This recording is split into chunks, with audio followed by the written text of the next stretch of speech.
C'est le symbole de Cherbourg. Et depuis 1858, il n'est pas descendu de son socle. Un siècle et demi plus tard, la statue équestre de Napoléon Ier suscite toujours fierté et interprétation. Je vous rassure, il ne montre pas l'Angleterre. C'est une légende. Le bras indique l'arsenal, puisque quand Napoléon III vient dévoiler la statue en 1858, on met en eau le grand bassin de l'Arsenal. L'Arsenal que son oncle Napoléon Ier avait décidé de construire ici lors de sa venue en 1811, en même temps qu'un remaniement profond du dispositif de défense de la rade. La ville avait donc voulu cette statue en bronze de 8,5 tonnes pour honorer son bienfaiteur. La statue est inaugurée en grande pompe en 1858, en même temps que la ligne de chemin de fer Paris-Cherbourg.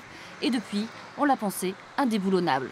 On pensait au départ qu'il y avait de grands tire-fonds métalliques. Et en fin de compte, on s'aperçoit que c'est seulement le poids de l'ensemble sur un lit de mortier qui permet que la statue tienne sur son socle. Mais tout empereur qu'il fut, les intempéries et les combats ont abîmé Napoléon Ier. On dénombre 42 impacts de projectiles de la Seconde Guerre mondiale sur l'illustre monture. La restauration est nécessaire. La statue partira en 2 parties alors qu'elle est arrivée en 9 morceaux. Et on pourra ainsi lever le buste de l'empereur, puis ensuite le cheval.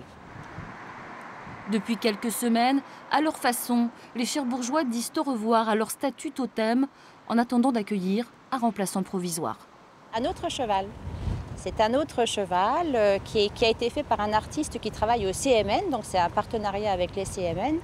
Un autre cheval qui s'installera sur le socle sans cavalier. En attendant, rendez-vous mercredi matin à Napoléon pour un apéro corse pour dire au revoir à l'empereur.